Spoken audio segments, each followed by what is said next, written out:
bihi nasta'inu ala umuri dunya waddin. Wassalatu wassalamu ala asrofil anbiya'i wal mursalin wa ala alihi wa sahbihi ajma'in. Amma ba'du. Pertama-tama dan yang paling utama adalah kita panjatkan puji kehadirat Allah yang Maha Kuasa, puji kehadirat Allah yang Maha Suci, disertai syukur kehadirat Allah yang Maha Ghafur. Karena berkat kudrat dan iradahnya, alhamdulillah kita semua dapat berkumpul dalam acara aksi cerdas bergaul, ciptakan remaja sehat dan menginspirasi. Alhamdulillah. Mudah-mudahan kita menjadi orang-orang yang ahli bersyukur. Amin. Jangan sampai kufur, apalagi takabur, karena kita ini merupakan orang-orang calon-calon ahli kufur. Tadi sebelum saya mau ngecek semangatnya dulu ya. Kalau tadi kan tagline-nya aksi cerdas bergaul, ciptakan remaja sehat dan menginspirasi. Nah nanti saya coba ya.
Kelihatan nggak? Yang sayap kiri kelihatan nggak? Kelihatan ya? Udah, jelas ya. Nah, dilihat ya, hidup itu ada fasenya, ada siklusnya. Nah, kira-kira ada di sini, ada di fase yang mana? Gimana? Nomor berapa? Ya, enggak ya. Nih ya, remaja. Kita tuh ada di fase remaja. Nah, jadi kan setelah remaja masuk ke usia subur, masa pernikahan, masuk ke usia tua. Terus kalau usia tua dia menikah, terus dia punya anak, ya konsepsi, bayi baru lahir, bayi anak balita, anak remaja. Nah, kita saat ini sedang di siklus remaja. Nah, kita harus aware nih, harus sadar akan kesehatan reproduksi remaja gitu ya. Jangan dianggap tabu, jangan dianggap malu, karena itu penting ya dari semuanya demi masa depan yang cerah gitu. Next. Ada yang tahu ini gambar apa? Jadi jangan malu ya. Belajar biologi ada nggak? Ada. Nah, ini adalah sistem reproduksi wanita. Bagian-bagiannya mulai vagina, terus masuk ke bagian dalam, bagian cervix, di bagian endometrium, tempat menempelnya embrio jadi tempat janin, terus ada ovarium, ada juga palpi. Teman-teman udah nggak asing kan ya gambar ini? Asing ya? Asing? Ya udah lah ya. Next. Nah, ini penjelasannya. Jadi ini adalah sistem reproduksi wanita gitu ya. Nah, jadi setiap bulan wanita itu memproduksi satu sel telur matang gitu. Satu sel telur matang yang berasal dari ovarium. Nantinya kalau si ovarium, nanti ovarium itu pecah ya, folikel pecah, telurnya keluar, menunggu sperma yang datang. Kalau spermanya tidak datang, maka akan dinding darah yang ada di rahim itu akan turun kalau jika tidak dibuahi seperti itu. Jadi menstruasi. Next. Nah, ada yang tahu ini gambar apa? Nah, ini sistem reproduksi pria. Ya. Nah, dari mulai penis, kemudian uretra, terus ada vaskularis, ada penis, ya. Ini penting sekali ya.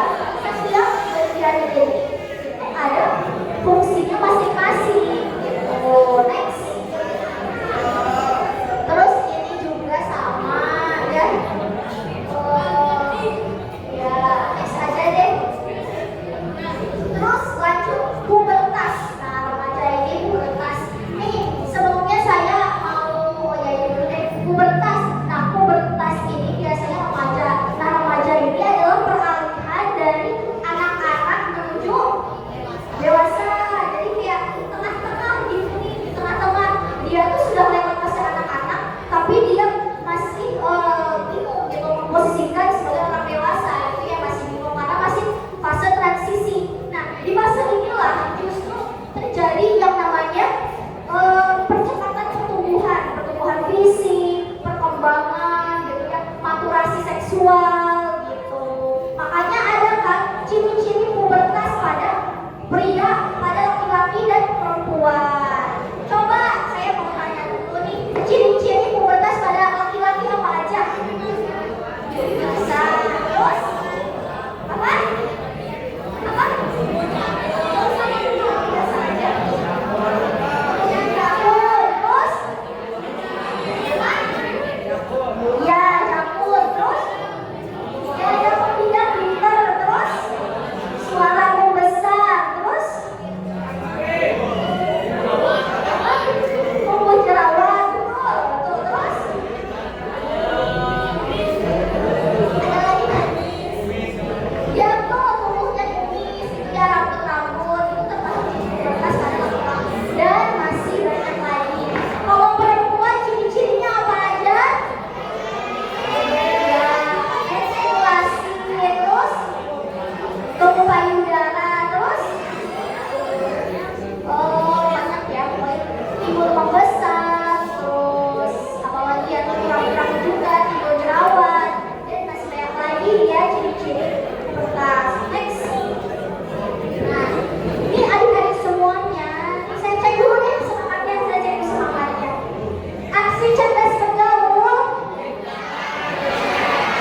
ekstra nggak boleh, jangan berlebihan, makanya kan nggak boleh berlebihan apa-apa ya. Terus cuci tangan sampai selesai di toilet. Next, masalah kesehatan reproduksi yang pertama ada gangguan head, infeksi menular seksual dan infertilitas. Next, nah ini gangguan head juga ada yang menstruasinya banyak lebih dari 8 hari, ada yang cepat gitu haidnya, ada yang kelamaan, ada yang kecepatan, ada yang udah haid 3 bulan. Nah itu harus diperiksakan ya dari semuanya, takutnya ada sesuatu itu jangan dibiarkan. Perdarahan luar haid gitu, terus ada nyeri saat haid. Nah sebetulnya nyeri saat haid ini normal, tapi kalau nyeri yang benar-benar nyeri tidak tertahankan, misalnya kalau saya tanya intensitas nyerinya dari 0 sampai 10 berapa gitu ya. Nah kalau udah 6 ke atas, 5, 7, 8, 9, 10, nah itu kalau udah nyeri hebat, nah itu baru diperiksakan. Tapi kalau nyerinya masih normal dan masih bisa ditahan ya berarti normal gitu. Karena kalau nyeri yang benar-benar hebat berarti ada sesuatu gitu, harus diketahui. Terus tadi menjaga kebersihan. Pertama, ganti bau secara teratur, membersihkan daerah permukaan dari darah dan cairan, menjaga daerah permukaan agar tetap kering.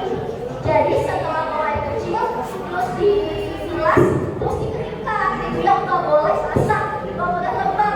Kenapa? Nantinya tumbuh jamur jadi gatal, nggak boleh kan. Terus tidak menggunakan celana yang terlalu ketat. Nah ini kalau terlalu ketat ini laki-laki pun nggak boleh ya, nggak boleh. Perempuan pun begitu, jangan pakai celana yang terlalu ketat. Boleh sih. Nah terus gimana dong biar sehat saat menstruasi? Pertama, perbanyak minum air putih, mengkonsumsi sayur-sayuran dan buah-buahan. Terus mengkonsumsi makanan yang mengandung zat besi tinggi. Terus mengkonsumsi suplemen tambah darah. Kemudian juga di pakaian dalam minimal 2 kali sehari. Tidak disarankan membersihkan organ reproduksi dengan sabun wanitaan. Jadi sebenarnya cukup dengan air bersih aja ya, nggak usah lebay, nggak usah pakai minum-minum, nggak usah sebenarnya. Karena Allah itu sudah menciptakan dia ada obat-obatan baik di sana gitu, yang nantinya kalau udah pakai obat sabun yang aneh-aneh dia mati, obat baik mati yang penuh malah jalan keluar gitu. Terus membersihkan organ kewanitaan dari depan ke belakang menggunakan air bersih. Terus infeksi menular seksual. Nah ini kenapa pentingnya kesehatan reproduksi remaja, mencegah dari penyakit menular seksual. Itu nggak boleh. Bebas efeknya ini adalah IMS, ada gonorre, cernana, ada chlamydia, ada sifilis, terus ada kandidiasis. Nah kandidiasisnya adalah infeksi jamur yang sangat hebat. Terus ada HIV/AIDS ya, ada herpes simplex, ada kanker serviks. Nah kanker serviks ini biasanya dimulai dari HPV, human papilloma virus. Teman-teman di sini yang paling tahu yang mana nih? HIV. HIV itu yaitu penyakit yang disebabkan karena ya itulah pokoknya gonta-ganti pasangan. Terus dia tuh sebenarnya karena virus gitu. Makanya ya nanti kita lihat ya. Next. Nah, gimana nih caranya mencegah dari HIV dan AIDS? Pertama ini A, B, C, D, E. Gampang ya. A itu adalah abstinence, tidak melakukan hubungan seks beresiko. Yang B itu lebih faithful, artinya setia, saling setia dengan pasangan, tidak berganti-ganti pasangan.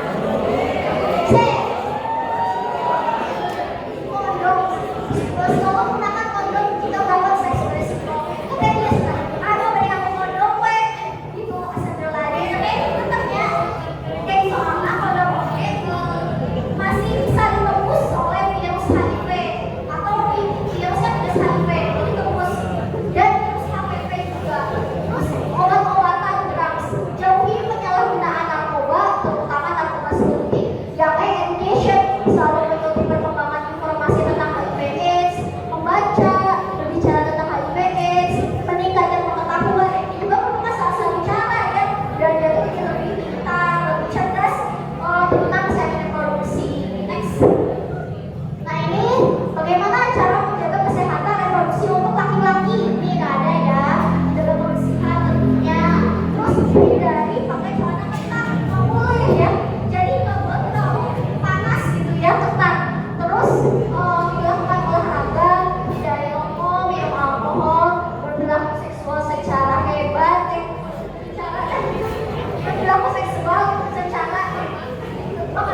konsentrasi, terus hindari stres, terus kurangi menyimpan laptop di atas paha, menyimpan HP di saku, terus berendam di air hangat itu kurang-kurangin ya untuk laki-laki. Next, untuk perempuan, sebetulnya untuk perempuan sih kurang lebih sama ya kan bersihkan. Next, oke, alhamdulillah alamin. Sudah selesai materinya. Apa itu? Nah, sekarang adik-adik dipersilakan jika ada yang ingin ditanyakan boleh mengajukan tangan. Ada yang mau nanya enggak? Boleh apapun. Loh, yang mau nanya ajukan tangan. Kalau enggak udah berarti selesai. Ada yang mau nanya? Sok. Ya, berdiri mulai nggak berdiri, kenalin namanya siapa. Sok pegangan uang pesangan 12 padanya.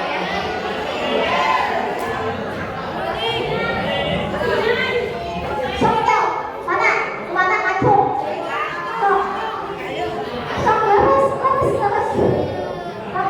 Namina sama. Namina sama. Namina sama. Dan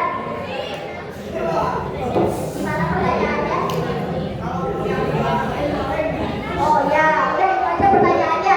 Oke, makasih ya dari pertanyaan. Masa dia nanya tadi kalau pakai anu orang lain boleh enggak? Katanya enggak ya, nggak boleh. Kita nggak tahu nih. Dia ada penyakitnya atau enggak? Nggak boleh karena penyakit itu bisa menular lewat nyamuk ke kandung ya. Bisa si A pakai anu, terus si B pakai ini punya si A. Kita nggak tahu ya. Nggak boleh ya. Dia nggak boleh ya, jangan ya. Oke, ada lagi yang mau nanya nggak? Silakan ya, kelas sama. Dikasih hadiah. Dikasih hadiah. Nggak ada. Hadiah. Oh, nanti boleh kok.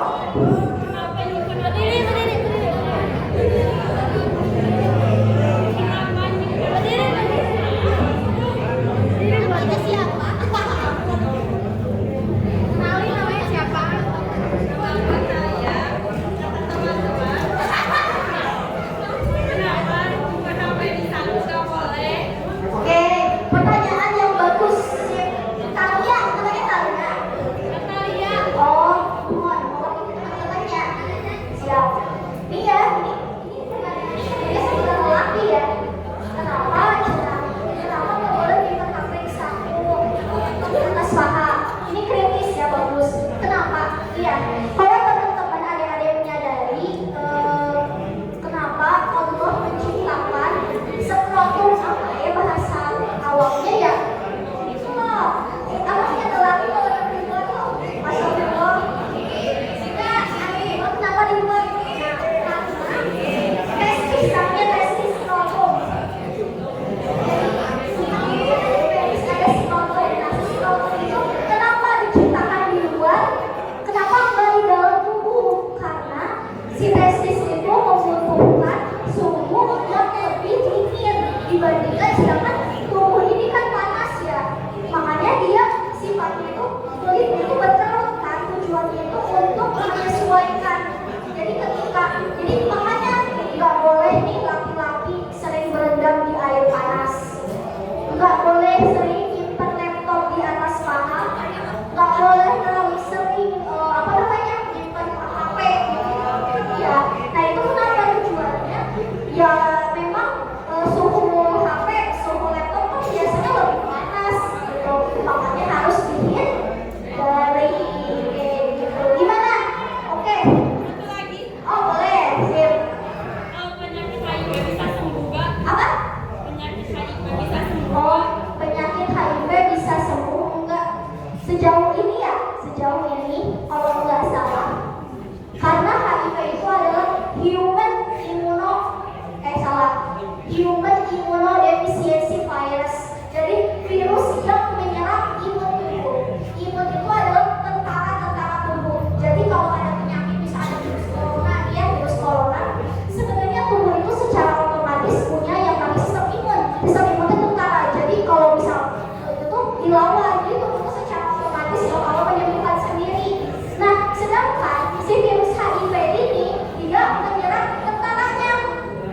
Jadi kalau ada penyakit nih, makanya orang HIV itu penyakitnya tuh banyak banget. Paru-parunya kena, semuanya kena, kulitnya kena, apapun kena. Kenapa? Jadi sensitif. Makanya sejauh ini obatnya yang benar-benar HIV itu belum ditemukan. Tapi perawatan biasanya komplikasi, makanya lebih baik mencegah daripada mengobati gitu ya, maka harus dihindari gitu. Dia terus ada udah dipahami belum? Paham belum? Udah ya? Udah? Oh iya, Bang, satu lagi ya.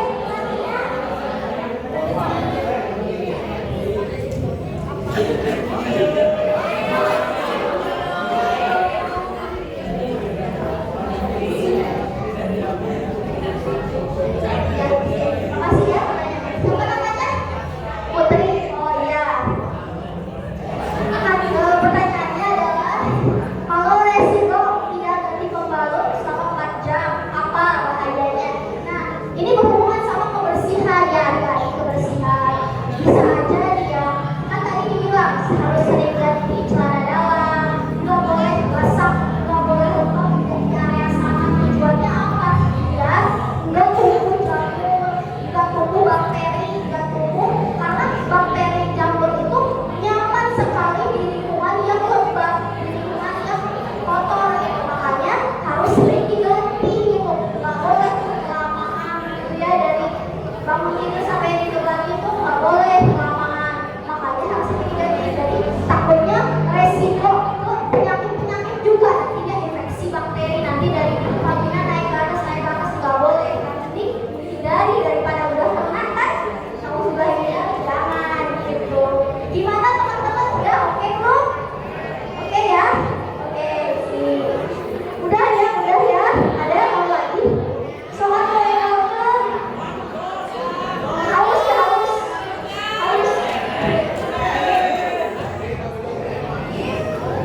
Sampai kapan?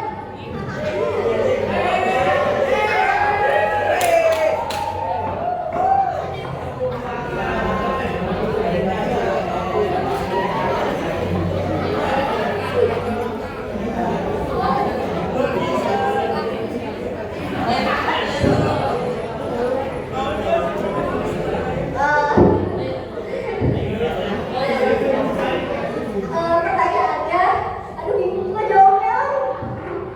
Udah ya? Katanya ini apakah normal kalau sering keluar sperma?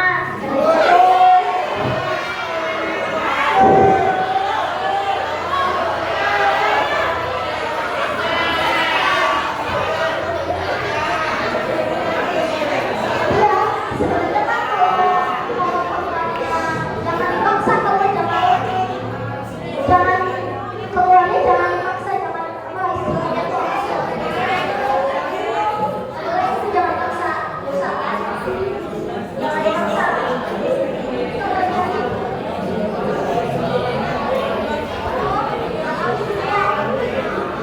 Kayaknya nggak apa-apa ya, nggak apa-apa sih kayaknya.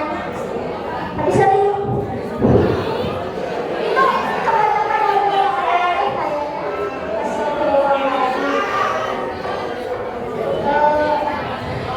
konsultasi aja sama ustadz-ustadznya ya. Udah itu aja ya teman-teman. Cukup ya, cukup kan? Alhamdulillahirrahmanirrahim. Adik-adik semuanya, terima kasih atas segala perhatiannya dan mohon maaf atas segala kekurangan dan kesalahan. Cuci tangan sampai bersih, cukup sekian dan terima kasih. Wabillahi taufiq wal hidayah. Wassalamualaikum warahmatullahi wabarakatuh.